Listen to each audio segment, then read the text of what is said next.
जिनकी पदक ज्योति से आलोकित संसार, परम पुरुष पूर्ण धन श्री आनंद घन सुखरूप, सर्वारंभ में पूजिए श्री पावन चरणी अनूप, सर्वारंभ में पूजिए श्री सतगुरु चरणी अनूप, भक्ति दान मोह दीजिए गुरुदेव निमित्ते, और नहीं कुछ चाहिए इस दिन तुम्हारी से, और नहीं कुछ चाहिए इस दिन तुम्हारी से।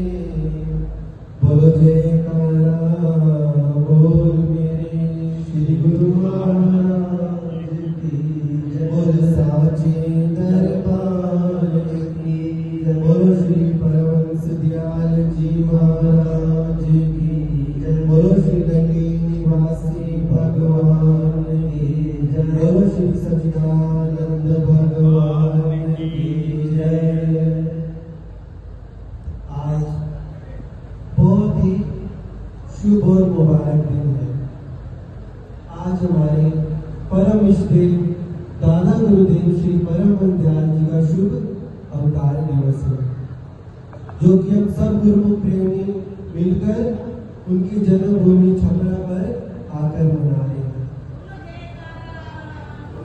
ये सौभाग्य हर किसी को प्राप्त नहीं होता, हम जैसे गुरुमुखों को ही ये सौभाग्य प्राप्त हुआ और इस दृश्य को साक्षी होने का अवसर हमें परमहंस दयाल जी ने दिया। क्यों? क्योंकि वो हमारे हैं और हम उनके हैं। अपने बच्चों को वो अपने पास बुला लेते हैं और वो तो खुद ही जन्मदाता है। हम क्या उनका अवतार दिवस और जन्मदिन मना सकते हैं? ये तो हमारे भाव है कि वो आज बाल रूप में इस धरती पर प्रकट हुए। उन्होंने खुद अपने जैसे पता नहीं कितनी अवतारों को जन्म दे दिया। वो तो साक्षात पारब्रह्म है ही। अपने जैसे कितनी परमहंस उन्होंने प्यार कर दिए। ऐसे दादा गुरुदेव जी हमारे राजा धीराज योगी राज पारब्रह्म सच्चिदानंद भगवान, जिनको हम बार बार प्रणाम करते हैं। इसलिए कहते हैं कि जो सतगुरु का हो जाता है सतगुरु फिर उसके हो जाते हैं। आप कल से देख रहे हो कितनी सुंदर दृश्य हो रहे हैं। कैसे रथ यात्रा निकली, सब आगे आगे झाड़ू लगा रही है, पानी का छिड़काव कर रही है कि कहीं धूल का कण दादा गुरुदेव जी के ऊपर न लग जाए। और वही धूल गुरु खुश होकर अपने मस्तक पर लगा रहे हैं। आज सुबह भी श्री मंदिर जी में कैसे पालने में बालक गुरु बन के बैठे और सब झूला झूला रहे हैं। तो ये भक्तों का भाव होता है, जिस भाव में देखे वो रूप ले लेते हैं। कहते कि एक बार एक शिष्य था तो अपने गुरु की बहुत सेवा किया करता था। तो उसकी रोज की सेवा थी कि भिक्षा मांगकर लाना और गुरुदेव को भोजन कराना, क्योंकि पहले समय में यही होता था, भिक्षा लाकर ही भोजन किया जाता था। तो वो रोज भिक्षा लेकर आता और अपने गुरुदेव को भोजन कराता था। अब एक दिन वो भिक्षा लेते लेते किसी का दरवाजा उसने जब बजाया कि अंदर से कोई आएगा और भिक्षा देगा, तो अंदर से एक साधु निकल कर आया। तो साधु अपनी तपस्या में बैठा, ध्यान में बैठा था। अब उसको लगा कि बार बार कौन आवाज दे रहा है, मेरे भजन में खलल डाल रहा है। अब जैसे साधु ने दरवाजा खोला और बोला, अरे मूर्ख, तुझे पता नहीं मैं ध्यान में बैठा हूँ, क्या चाहिए तुझे? उसने कहा, मैं अपने श्री गुरु महाराज जी के लिए भिक्षा लेने आया हूँ, उनको भोजन कराना। तो कहता है कि कौन है तेरा गुरु? मुझसे बड़ा तो कोई नहीं, मैं ही गुरु हूँ सबका। जा, मैं तुझे श्राप देता हूँ, शाम को तेरी मृत्यु हो जाएगी, कल का सूरज तू नहीं देखेगा। अब वो घबरा जाता है कि मैं तो यहाँ भिक्षा लेने आया गुरुदेव के लिए और मुझे तो मृत्यु मिल गई भिक्षा में। अब डरता हुआ अपने गुरु महाराज जी के पास पहुंच जाता है।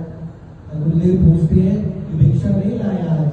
तो उन्होंने बोला, ऐसे ऐसे महाराज जी मिले, उन्होंने अपने मृत्यु का जो है श्राप दिया और वही भिक्षा में मिली है, गुरुदेव अब तो मैं कल का सूरज नहीं देखूंगा, अब तो पता नहीं मेरा क्या होगा, इतनी सेवा थी मैंने कर ली। लेकिन गुरुदेव कहते हैं कैसे कैसे हो सकता है, जब हम तेरे साथ हैं तो मृत्यु कैसे आ सकती है। और वैसे भी गुरुमुखों, जब दयाल प्रभु साथ हो काल तो दूरों दूरों तक भी नहीं आता, कैसे आ सकता है। तब श्री गुरु महाराज जी का चिंता की कोई बात नहीं है, रात्रि का समय हो गया है, हम विश्राम कर रहे हैं, आप हमारे चरणों को दबाते रहो, यही सेवा आज आपने करनी है। तो कहते हैं ठीक है श्री गुरु महाराज जी को।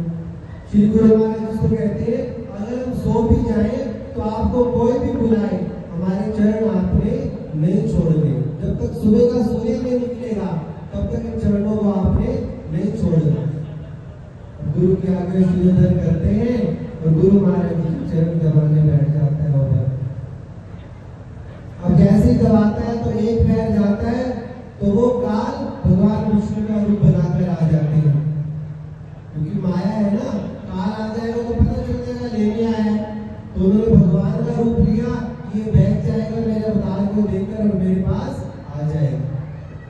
तो भगवान विष्णु का रूप धरते हैं, कहते हैं कि मैं तेरी सेवा से प्रसन्न हूँ, चलो हमारे साथ वैकुंठ में लेकर चलते हैं।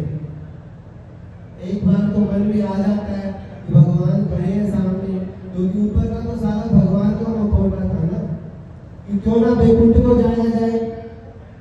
लेकिन जैसे ही चरण दबाते हुए छोड़कर फिर याद आती है कि गुरु महाराज ने कहा था चरणों को मत छोड़ना।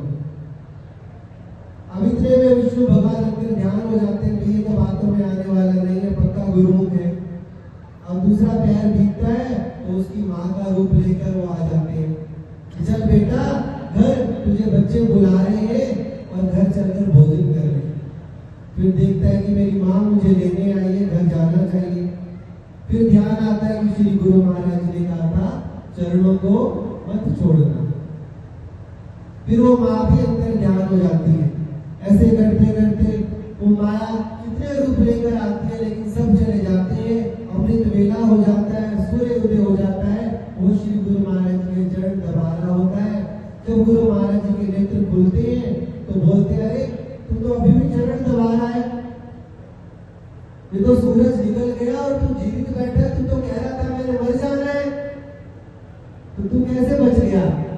तो रोता है, दंडवत करता है, क्या कहता है, गुरु समर्थ सिर पर खड़े क्या कमी तोए दास, रिद्धि सिद्धि सेवा करे मुक्ति न छोड़े पास। कि जिसके ऐसे परमहंस दयाल जी ऐसे सदगुरु गुरु हो तो उसको ये माया क्या खींचेगी। प्रभु ये तो आप ही की लीला थी, आपने कहा चरणों में बैठे रहो, उन चरणों ने मुझे बचा दिया। कहते ना गुरु आज्ञा में रहे जो कोई जिस सेवक को दुख न हो, वो सब हमेशा सुखी रहते हैं, आनंद में रहते हैं जो गुरु की आज्ञा में चलते हैं। तो हमारा भी धर्म है कि गुरु की आज्ञा में चले, जो नियम उन्होंने हमें दिए श्री आरती पूजा के भजन सिमरन के, वो नित्य नेम करें, जिससे हमारा धर्म भी सफल हो सके। आज की शुभ दिन की शुभ अवतार दिवस की श्री परमहंस दयाल श्री नंदी निवासी भगवान जी के चरणों में लाख लाख बधाई, और सभी संत महापुरुषों को भी समागम की बहुत बहुत बधाई, और आप सब गुरुमुख प्रेमियों को भी बहुत बहुत बधाई और शुभकामनाएं हो। बोलो जयकारा बोल मेरे श्री गुरु महाराज की जय।